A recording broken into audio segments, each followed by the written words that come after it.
and welcome to Tippy Talk. I am Tippy Felsenstein, and my guest today is Jen Edwards, leading the way in preventing child sex trafficking. And I'm saying that because that seems like such a huge job that there's no way that anyone can actually accomplish anything by themselves. So we're going to find out more about that. Just want to say hello to all my friends and fellow countrymen, and a hello to all my friends who are my fellow men, women, and child on this planet. So we're going to talk today, obviously, about child trafficking. I know. You don't want to hear about it, and it's dark and it's ugly. It's a world that exists over there somewhere, definitely not here where I am, not my kids, not my world. And knowing all that, I still decided to bring Jane Edwards to speak with us today because she has a mountain of information that can help prevent your child, your neighbor, your cousins from becoming a victim. Because no. Child trafficking is not out there in some dark corner of the universe. It is right here at home, around the corner, and even closer than that. Today, we already know that child trafficking is hiding in plain sight. And if we are not aware, we're just that much more vulnerable and more easily can become a victim. Jen is actually one of the most important persons, an important part of the story, because she takes the time to teach us how to prevent and avoid and be aware of what's going on so that we can actually protect our children. But even more than that, she teaches children what to look out for so they don't fall for the scam and boom. I don't even want to go any further than that. Jen, my dear, I want to welcome you to Tippy Talk, where people like you are appreciated for the hero that you really are. Thank you for joining us.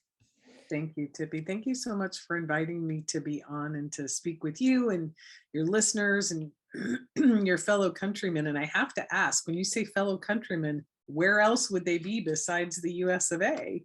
I know, like, is there any other part of this planet? Probably not, right? There's only America, USA, and that's it. Or maybe Texas. Texas must be. Well, and Texas, absolutely. Yeah, so, you said something really powerful, Tippy, and that was most people think human trafficking or child exploitation's an over there in that country or that neighborhood phenomenon, and it's not. With, the advent of this snappy interstellar device, predators can step right in our door and pretend to be who they're not with our kids right under our noses. So I'm going to give you 3 numbers and then we're going to talk about them a little bit. So the first number I'm going to give you is 10. The second number I'm going to give you is 8. And the third number I'm going to give you is 21. Because I've discovered that the brain likes to remember facts and it likes to remember stories. So I like to give brains both. So wait, so now you're talking to my brain. You're not talking to me. No, just your brain. Okay. I can go to sleep. I'll let my brain do the walking. Exactly. So the number 10, the average age of children being groomed and recruited, that's grooming starts at age 10. Wow. 10 years old. That's 4th grade, 4th and 5th grade. Okay. It's very early. The second number I gave was 8, and it takes less than 8 days to groom and recruit a child online to send an inappropriate picture to someone they don't know. These are strangers, and they're sending inappropriate pictures. And the last number, speaking of pictures, is the National Center for Missing and Exploited Children reported over 21 million child sexual abuse material pieces last year that were reported to them. Wow. So this is at pandemic levels, right, happening to our very young children. And when we give people knowledge when we educate them, we can actually empower them to take an action. So, part of the challenge is with the pandemic and shutting down the schools and shutting down everything else, we left our kids at home alone, right? They didn't go anywhere.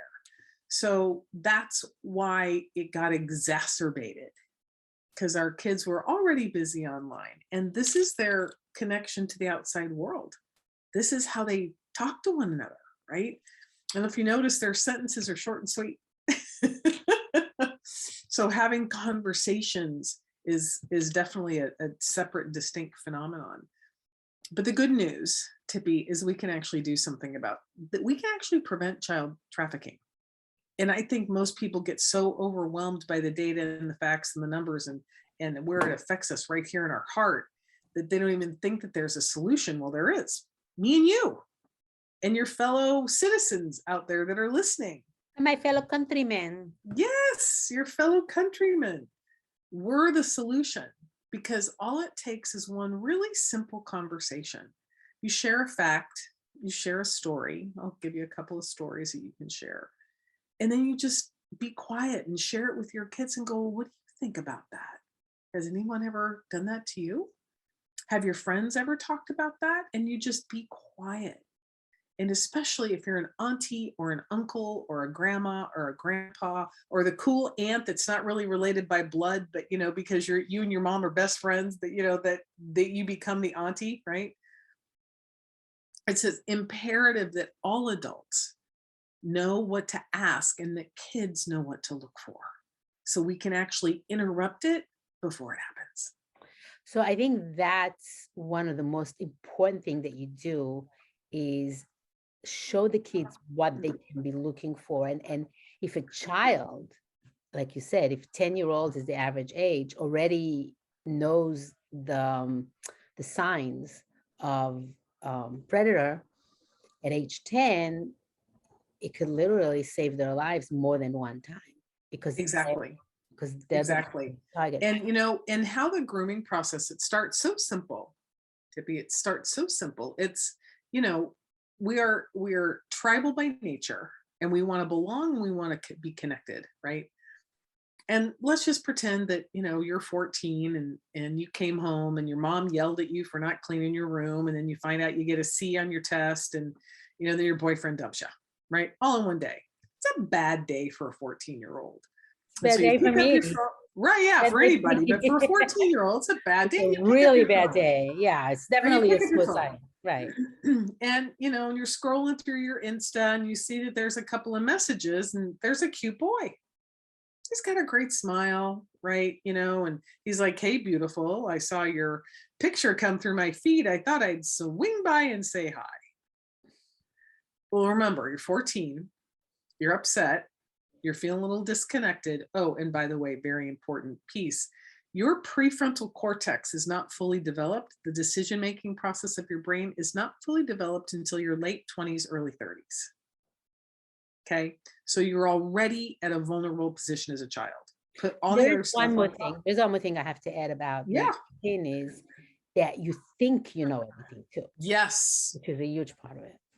Yes. So there I am, and I'm mad. I had my heart broken, and there's this cute boy on my little Insta page, right? But I vaguely remember somewhere, I might have heard on a radio show, right, that don't accept all DMs. At least go check him out, right? So so you go over and you check out his Instagram page, and he looks normal. There's pictures of him with his friends at the beach, and they're playing soccer, and they're out to dinner, and he's so cute. And yeah, and there might be a couple of common friends, right? Might be. And he's got it's not like he has 3 followers and he's following 1,000 people. The numbers are consistent, right? It might be 300 and 300 or 300 and 500, but at least you're like, okay, well, at least there's people following him and he's following other people. So in a moment of weakness, you accept, and the dance begins to be. So what happened with your test? Oh, I'm so sorry. What happened with your boyfriend? Oh, I'm so sorry. right? I would never do Happened with that. this. And so they start to build this rapport very quickly, very quickly. So by the third or fourth day, you're pouring your heart out to him and he gets you.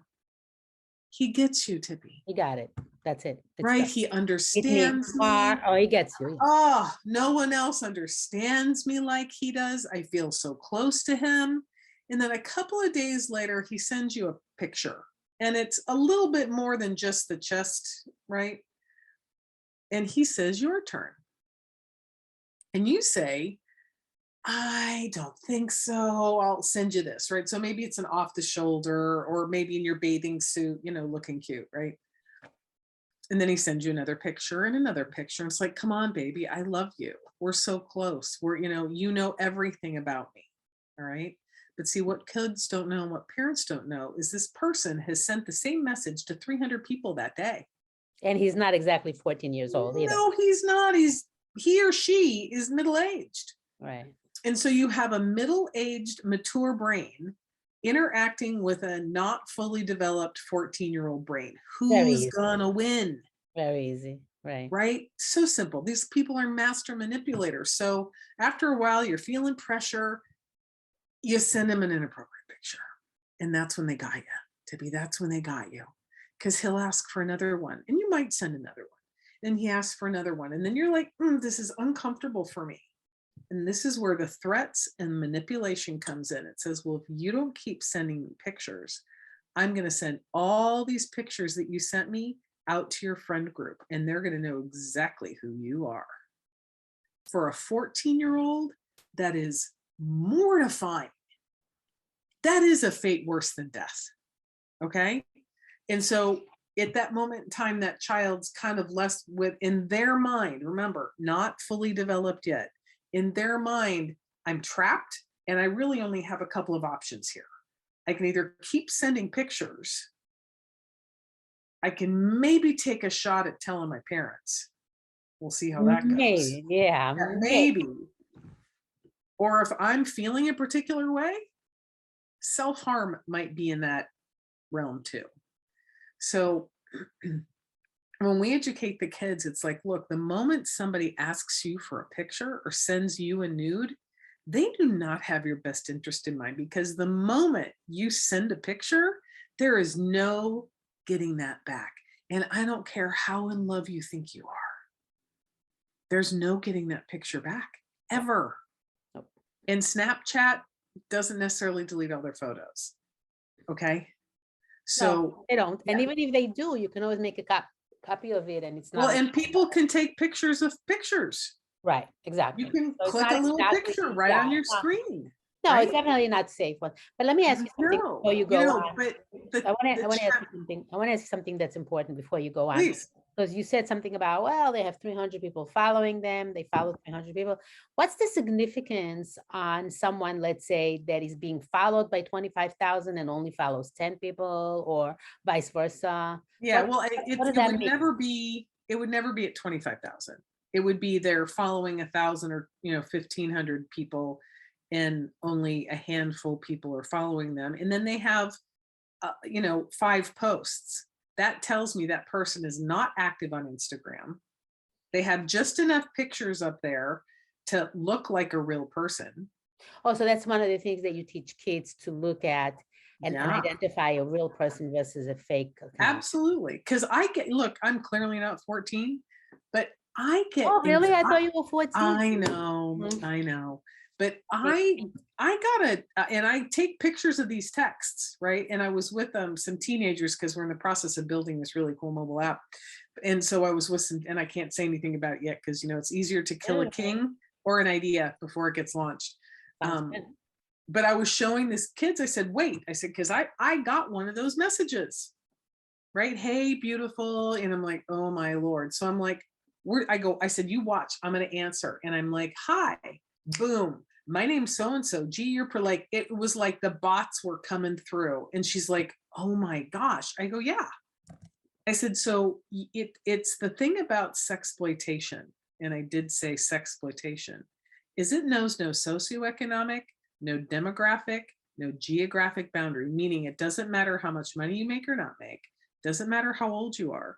Clearly, I'm not 14. And it doesn't matter where you live. You can live in Beverly Hills or you can live in Compton. You can live in, Winter Park, Florida, or you can live in Bithlo. It doesn't matter because this thing goes with me everywhere I am, which means predators can find kids everywhere they are. Which means it does not really make any difference if you're locked up in a castle or homeless under a bridge. Makes no difference. It really doesn't. So you said sexportation? No, is that Sexploitation. exploitation? Because remember the mob used to use, exploitation. Exploitation, Yeah. So just put an S in front of it. Exploitation. Because that's really what they're doing is they're exploiting kids for sex. And there's a really great piece on the National Center for Missing and Exploited website. Is they say 60% of the adults that are grooming children is they want content. They want these they want the pictures because they trade them, they sell them, they exchange them. Right. So that in So itself, the that in more itself, pictures, just that in itself, they want the pictures, but then once they have the pictures, they also can manipulate a child and absolutely. so much benefit of getting the pictures. So that's their primary goal. That makes a lot of sense. But let's go back a little bit Sure. to you. And how did you really, how did this hit you in the face? How did you discover that this was going on? Because most people, Sure. you Yeah, no, this no. I was speaking on Saturday night and someone was, they're like, thank you for doing what you're doing. And I said, you're welcome. And they kind of looked at me, they go, how did you? And I said, look, I said, God chose this for me. I'm doing what I was told to do, right? So I was in Africa on a medical mission, and we were driving home from, a day out in the field. And it was just a moment in time. And I was in Addis Ababa, Ethiopia, where there's 2 stoplights. So you can imagine what the traffic's like. I like that. Imagine the 405 Uh-huh. with no stop, but No traffic. streetwise, no stoplights. Yeah. Oh, So it was crazy, it was just crazy. And I looked out the window, and it's just a moment in time. There's 2 older men, 2 younger girls, and it didn't feel right. You know that off feeling you get in your, that instinctual. on the bus. I was on the bus. We were coming home from that day, and I'm like, and then the traffic broke through, and it didn't leave me. And so when I got to my sponsor's house, both he and his wife are physicians. I shared with him what I saw. And he's like, oh yeah, it's human trafficking. Like, oh, let's grab a cup of coffee. He's very nonchalant about it. And I go, hey, now you got to get, this is over 9 years ago. It was 2013. So there was no Epstein, no R. Kelly, no Maxwell. None of this was being talked about out in mainstream media. Now people knew about it, but not like they do now. And I go, human trafficking. I go, what are you talking about? He goes, Jan, we have 4.5 million orphans in Ethiopia. We're the #1 source of human trafficking into the Middle East. And you got to get my little brain, although mature, was trying to wrap its head around what he just said. And I said, wait a minute. I said, are you telling me people are selling people?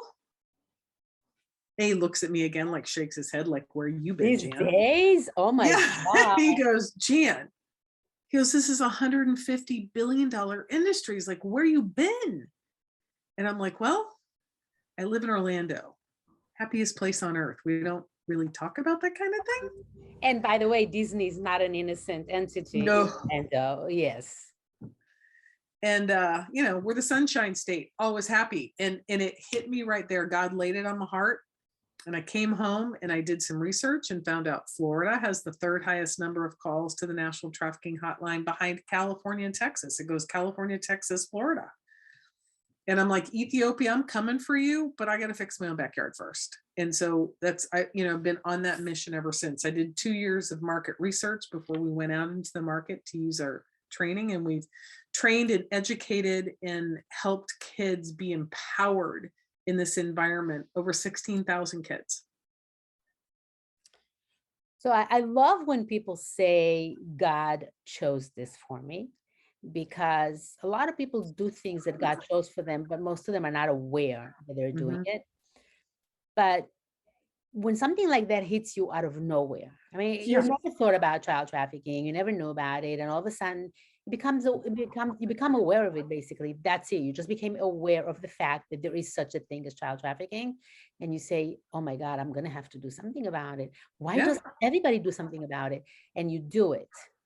Yep. So Well, so and the other interesting piece too that I really want to add into this is a conversation I had earlier today is I didn't just wake up one morning and go, I'm going to do prevention work. Like I went out and I talked to the market, right? We're going to put on a show. No, I didn't do that. I actually went out and talked to the people, the other people that are doing this. I talked to, Department of Law Enforcement. I talked to FBI. I talked to Homeland Security. I talked to undercover agents. I talked to survivors. And I asked them all the same question. What's missing that would make a difference? They all said awareness. They said, nobody knows that this is happening. And then right behind that was prevention, because I have friends that are survivor warriors of this. Okay. You're talking years and years and years. It's a lifetime phenomenon. Okay. So, it kind of getting to the cold part of this is takes $5 to educate a kid and millions of dollars to recover, restore, reintegrate, and heal from this. if at all possible, I think Yeah, childhood trauma is sometimes it's so you never complex. really heal from it. You maybe learn to live with it would be the best case scenario. So let me ask you something. Sure.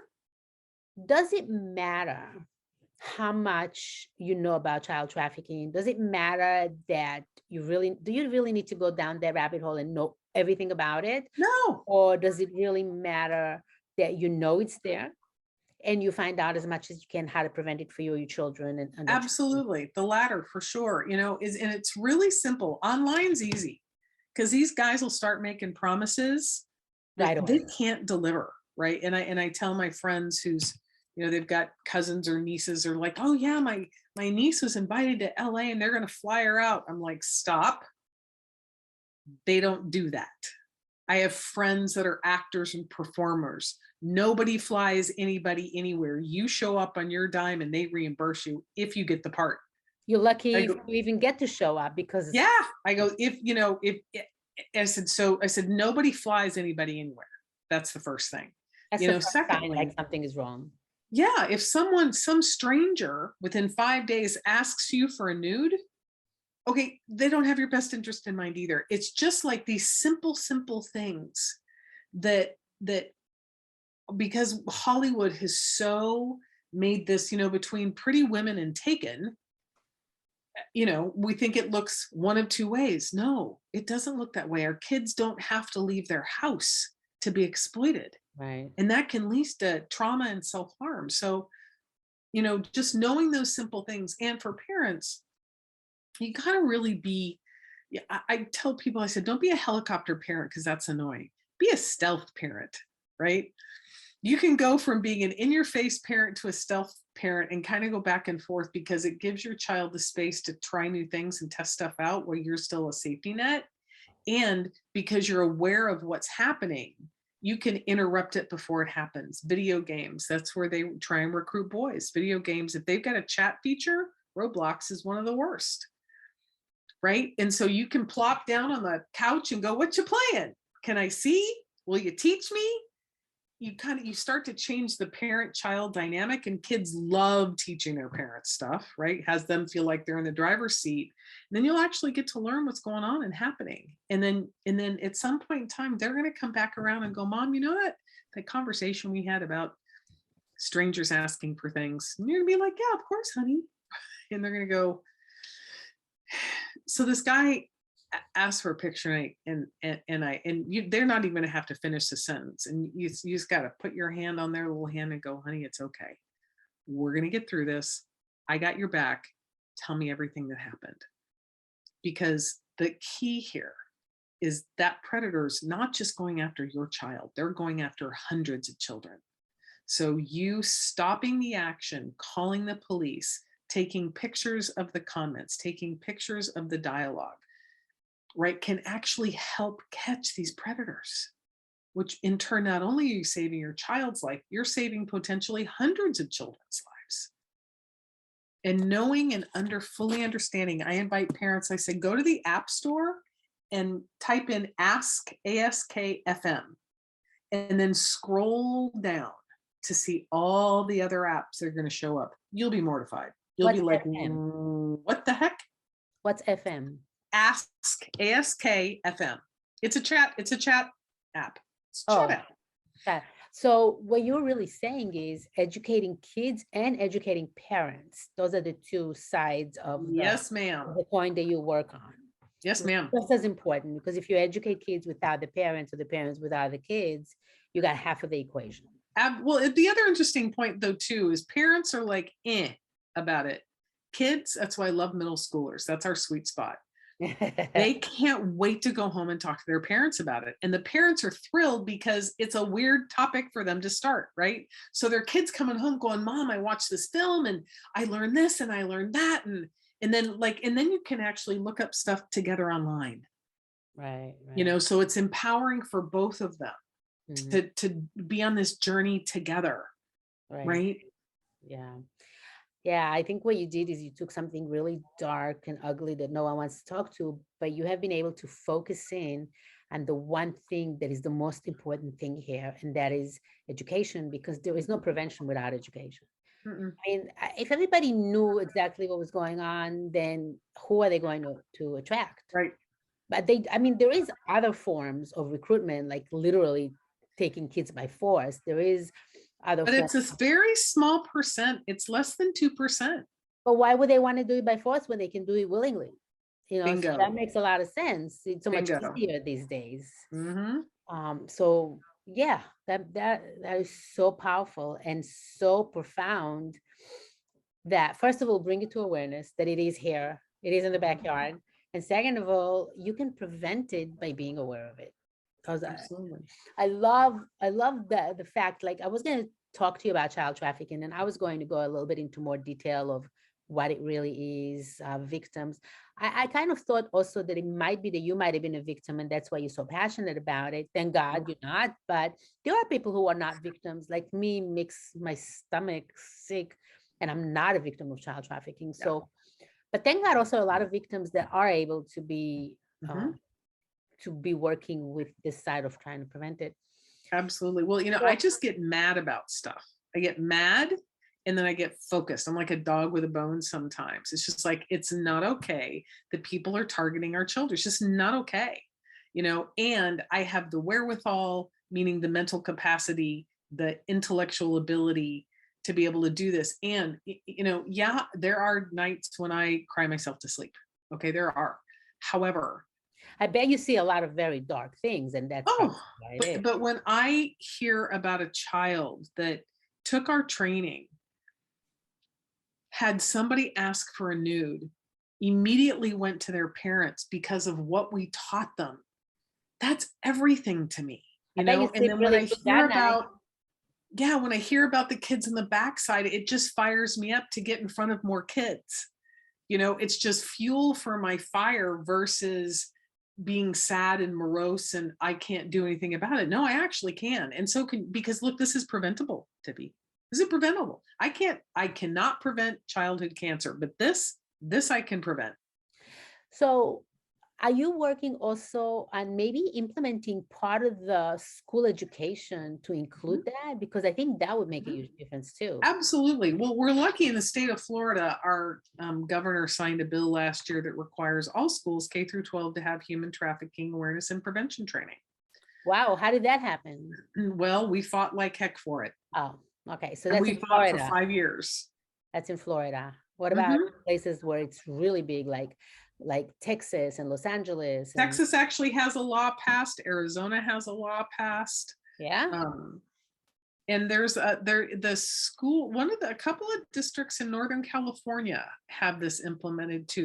They're tiny districts, more kind of out in the valley area, up in northern, so like Sacramento, that way, Sacramento, not necessarily in San Francisco that I can think of, but this is becoming more and more focused on because we're starting working on it. Yeah, oh, for sure. So if somebody wants to invite you or find out more about you, where do they go? What do they do? They can go to pavingthewayfoundation.org. Paving the Way Foundation. Pavingthewayfoundation.org. Is that a Yes, ma'am. nonprofit organization? It is. We are a 501c3. We operate solely off of contributions and grants. Okay. What's this? How else besides that way? I'm gonna put. And our social media, we're on Insta and Facebook and LinkedIn. You want me to include that in the description below too? Yeah. So both Facebook and Insta is at the @ Paving W. And on LinkedIn, it's pavingthewayfoundation.org. And we've got lots of great resources on our website. We have a YouTube channel, Paving the Way Foundation YouTube channel. I do a interview every month called Parent Tech Talk, and we talk to people all across the country that are in this fight in the front lines. And it's really, again, to educate parents from as many different angles as we can. Well, I'm going to say it again, like I did before. Now more than ever, children are at risk for online child exploitation. And or you said sexploitation, and they don't even have to leave home for it to happen. Any mobile app with a chat feature can put a child at risk, nor is this isolated to children in lower income. Any child can be targeted. I think that's one of the most important facts that we really want to think about. And I would encourage everybody that can hear this to invite Jen, although she is only one person, so I don't know if she can go everywhere, but I'm sure that if you can't do it yourself, you have other people that are helping you, right? We do. We have mission ambassadors all over the country that are trained to literally go out and speak to both adults and young people. So did you fuel all that fire, or did you attach yourself to other little fires that fueled it? What do you mean? I don't know Like, what you mean. are you the one that kind of instigated all that education and network and nonprofit and all that? Yep. It's me. I founded it. I started it. Yep. So guys, Jen is a force to be reckoned for.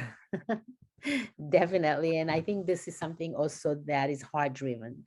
It's not calculate, it's not an intellect, it's not a money making, it's nothing else except your heart and soul and trying to save the life of thousands, if not millions of children. Absolutely. They're our future, and they deserve to be able to choose how their life goes and not have it chosen for them. They deserve better than a bunch of predators sucking, like they're like vampires. They suck you dry and they throw you away. That's basically what they do. Very much so. Very much so, Tippy. Yeah. So thank you for bringing that to our awareness. You're welcome. I will definitely have your link so people can come to you. And thank you for what you're doing. I think it's not just the fact that you want to do it, it's the fact that you're actually doing it.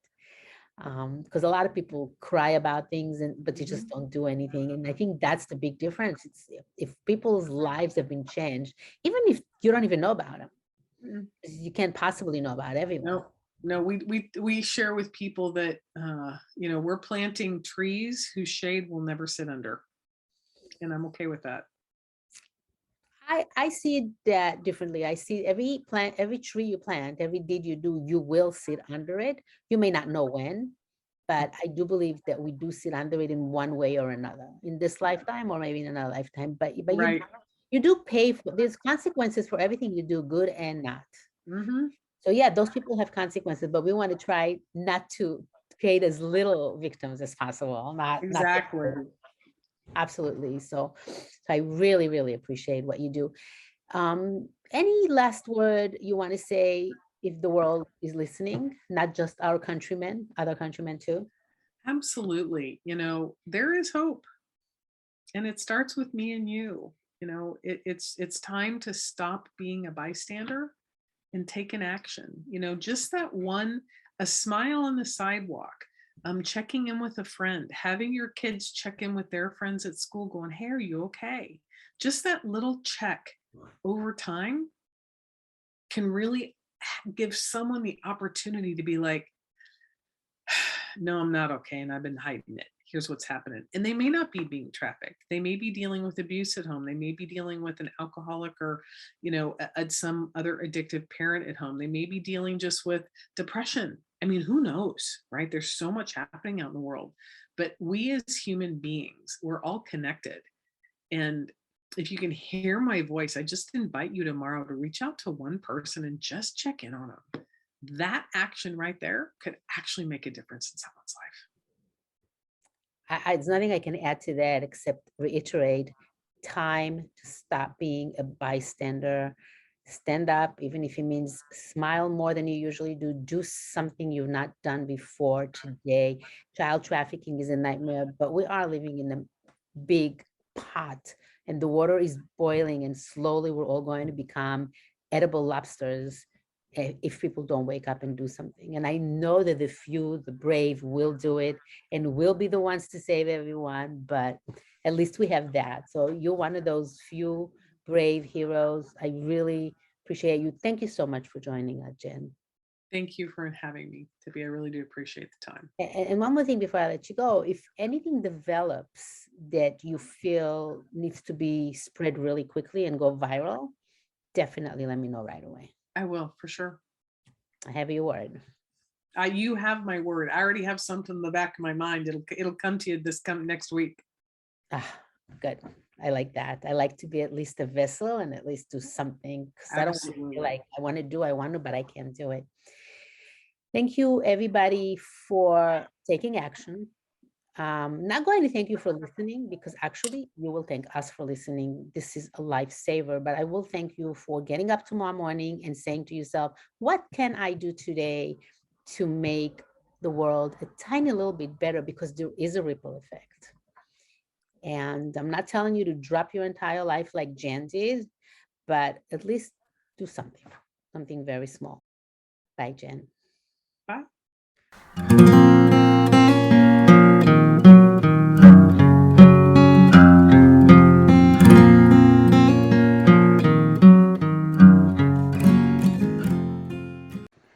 And before I go here, let me just show you, this is my book on Amazon. It's called Wake Up and Plan for Roses. It is about planning your life consciously, because we actually plan our life unconsciously if we don't have an active plan. So might as well make it active, might as well make it the way you like it. So if you want the book, it's Wake Up and Plan for Roses on Amazon.